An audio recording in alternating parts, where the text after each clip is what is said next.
দাঁড়া এই মালগুলোকে দেখাও, তারপর দেখো এই মালগুলো আবার শুধু তারা বাইরে ওই গাছ আর ইয়ার লিখছো গাছ মালগুলো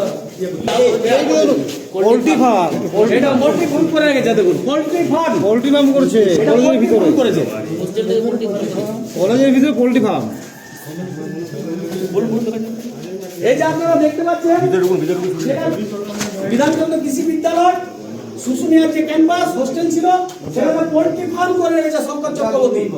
এবং আমার মনে হয় দিন যেভাবে শুশুনিয়া বিদ্যালয়ের কৃষি বিদ্যালয়ের দিন যেভাবে ওনাকে সাহায্য করেছেন এগুলো পাচার করতে, অবিলম্বে ওনাকে এবং শঙ্কর চক্রবর্তীকে অবিলম্বে গ্রেপ্তার করা হোক, অবিলম্বে ওনাকে গ্রেপ্তার করা হোক। ইলেকট্রিক ব্যবহার করেছে তার বিল দিত সরকার, দিন বলিতাম কিভাবে 12 বছর ধরে এই ব্যবসা চালিয়েছে। দেখুন আপনারা আসুন,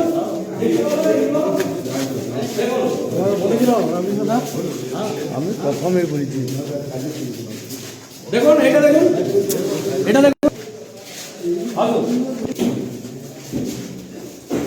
দেখুন এগুলোকে কিভাবে নষ্ট করেছে, কিভাবে নষ্ট করেছে। তোর বলছি এখানে কি অসামাজিক কাজ হতো?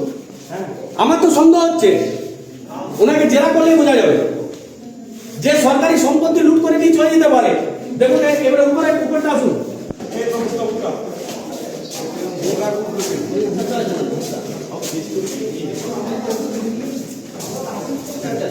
এরকম ভুট্টার গোদাম,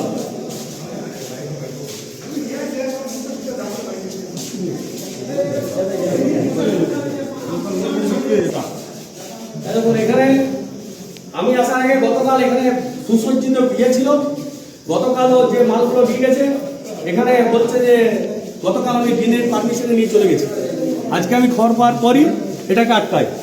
আর দেখতে পাবেন কিভাবে সরকারি চারা গাছ, এখানে হাঁস মুরগি কিভাবে দিনের পর দিন 14 বছর ধরে ওই এরকম এত বড় একটা সরকারি সম্পত্তি এগ্রিকালচার বিভাগে আপনি কি বলেছেন বলুন, আপনি কেন বলেছেন ওকে নিয়ে নিতে? ওর মানে এটাকে পারমিশন দিয়েছিলেন তাহলে আপনি আমাকে ভাইস চ্যান্সেলর বলেছে ওকে মালগুলো বার করে দিতে।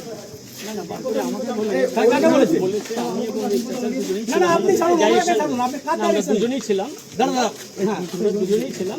তখন বলছে ওর যেগুলো জিনিস, আচ্ছা ওর মানে ওকে রাখার জন্য এইটা দেখো ভাই, ঠিক আছে ও মানে ভাইস চ্যান্সেলর বলেছে আপনাকে যে ওর মালগুলো বার করে দিতে, ওর যেগুলো জিনিস নিয়ে যাক, আমাদের জন্য কোনো জিনিস না নিয়ে যায় এবং ওকে রিলিজ। আচ্ছা ও যে জিনিসগুলো রাখতো আপনাদের অনুমতি ছিল? তাহলে এত বড় সরকারি সম্পত্তিতে দীর্ঘ 10-12 বছর কি করে আপনারা রাখতে দিয়েছিলেন আপনি জানতেন না? আমি তো ছিলাম না। আপনি ছিলেন না, আপনি তাহলে যখন ছিলেন না তখন পুলিশকে কেন বললেন না যে সরকারি সম্পত্তি ও দখল করে আছে? তাহলে ভাইস চ্যান্সেলরের এগেইনস্টে আপনি ব্যবস্থা নিন, ওনার জেল হওয়া উচিত। এই সরকারি এত সম্পত্তি উনি দীর্ঘদিন ধরে, আপনি লিখিত দিন পুলিশ জবরদস্তি একটা দিন দখল করেছিল, এবং এই যে মাল গতকালও নিয়ে গেছে আপনি বলেছেন, গতকাল কিছু গাছের গতকাল কিছু নিয়ে গেছে। আপনারা দেখতে পাচ্ছেন, আপনারা বলছেন, আপনারা সংবাদ মাধ্যম দেখতে পাচ্ছেন যে গতকাল কিছু মাল ওনার নির্দেশে নিয়ে গেছে।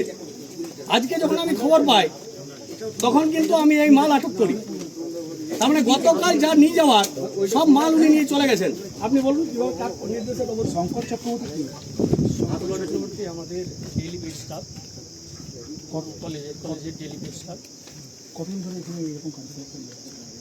এটা আমি এখানে নতুন এসেছি, আমি বিধানচন্দ্র কৃষি বিশ্ববিদ্যালয়ের ওখানে প্রফেসর ছিলাম, কাজ করতাম ওখানে। আমার রিটায়ারমেন্টের পরে আমি এখানে নতুন এসেছি, 2 মাস আগে ছেড়ে। এবার আমি শুনেছি যে এটা দীর্ঘদিন ধরে 4 বছর হবে, 4 বছর আমাদের এই কলেজটা শুশুনিয়াতে চলে যায়। এখানে সমস্ত সুযোগ সুবিধা নিতেন? হ্যাঁ, উনি ঘরগুলোতে ব্যবহার করতেন, সেটা আমরা দেখতে পাচ্ছি। ঘরগুলো কি জন্য ব্যবহার করতেন? মুরগি চাষ, নিজের প্রয়োজনে ব্যবহার করেছে। কি ব্যবহার করতেন, কি কাজ করতেন? চাষ বলতে কিছু চাষবাস এখানে হয়েছে, আর এখানে গাছপালা যেগুলো রয়েছে পোল্ট্রি ফার্ম করা যায়? করতে পোল্ট্রি ফার্ম কি হোস্টেলের মধ্যে করা যায়? না, পোল্ট্রি ফার্ম পোল্ট্রি এবার করা যায় না। আপনি দেখেছেন? কিন্তু আমি দেখেছি কিছু হাঁস মুরগি ওখানে ছিল। ব্যবস্থাটা কি কেন হয়নি? ব্যবস্থা আমি তো হায়ার অথরিটিকে জানিয়েছি, হায়ার অথরিটি এসেছেন, দেখেছেন। কারণ আমি আমার ভাইস চ্যান্সেলরকে জানিয়েছি, আমাদের registrar vice chancellor, dean director, তারা এসেছেন, দেখেছেন। আমার না উনি যে মালগুলো তৎকালীন শাসক দলের নেতা বলে কি কোনো ব্যবস্থা নেন না? না, আমার তো ব্যবস্থা নেওয়ার সুযোগ ছিল না। আমাকে হায়ার অথরিটিকে যেরকম জানানো সেটা আমি টাইম টু টাইম জানিয়েছি। পুলিশকে কেন জানালেন না যে সরকারি সম্পত্তি নিয়ে চলে যাচ্ছে? জানিয়েছি। না, সরকারি সম্পত্তি নিয়ে আজকে যাচ্ছে। কি করছিল? আজকে সংকোচ করে কি করছিল? আজকে কি করছিল? আজকে আজকে কি অনুষ্ঠান কি জন্য? আজকে উনি এসেছিলেন, ওনার কিছু জিনিস রয়েছে, গাছপালা এই বিষয় রয়েছে, সেগুলো নিয়ে যাওয়ার জন্য, এবং ভাইস চ্যান্সেলরের সেই আচ্ছা ডাইরেকশন। ওনার বিরুদ্ধে যে বিধায়ক অভিযোগ করছে স্বজন পোষণ এবং দুর্নীতির অভিযোগ, এখানে থেকে কি বলবেন আপনি একজন আধিকারিক তো আপনি? দুর্নীতি, সরকারি যে জমিটা মানে প্রপার্টিতে ব্যবহার হয়েছে এটা তো ঠিক, কিন্তু আর বাকি তো কোনো দুর্নীতি আমার জানা নেই। কিন্তু সরকারি সম্পত্তিটা ব্যবহার হয়েছে মানে ওটা অনুমতি আছে, অনুমতি আছে। আপনার নাম? আমি জানি বিশ্ববিদ্যালয়ে আপনার নাম? অনুমতি নেই বলে আমি যতটা জানি অনুমতি নেই। আপনার নাম? আমার ডক্টর দিলীপ কুমার মিশ্র। এখন সব কিছু জানার পর আপনার কি ব্যবস্থা নেবেন? এখন ব্যবস্থা আমি হায়ার অথরিটির সঙ্গে কথা বলেছি, কারণ যেহেতু আমরা এটা কলেজটা আমার মূল বিশ্ববিদ্যালয়ের সঙ্গে কথা না বলে আমরা কোনো অ্যাকশন নিতে পারি না। আমি ভাইস চ্যান্সেলরের সঙ্গে কথা বলেছি। এখন এটা যে বিনা অনুমতিতে এখানে থাকা হয়েছিল এবং তার দায় আমাদের নয়, উনি দখল করেছিলেন, এটা আমি বলবো। অভিযোগ করবেন থানাতে? হ্যাঁ করবো, লিখিত? হ্যাঁ করবো। আসুন, এটা শুনলেন ডিনের কাছ থেকে যে উনি ওনার অনুমতি ইসির পারমিশনে সেই মালগুলো উনি পাচার করতে সাহায্য করেছেন। আইসিকেও জানাননি, এই মালটা আপনারা দেখতে পাচ্ছেন। আসুন, বিভিন্ন বিভাগ আছে যে সেগুলো ভাড়া নিয়ে চলছে। চলুন, গাছগুলোকে কিভাবে নিচ্ছে চলুন।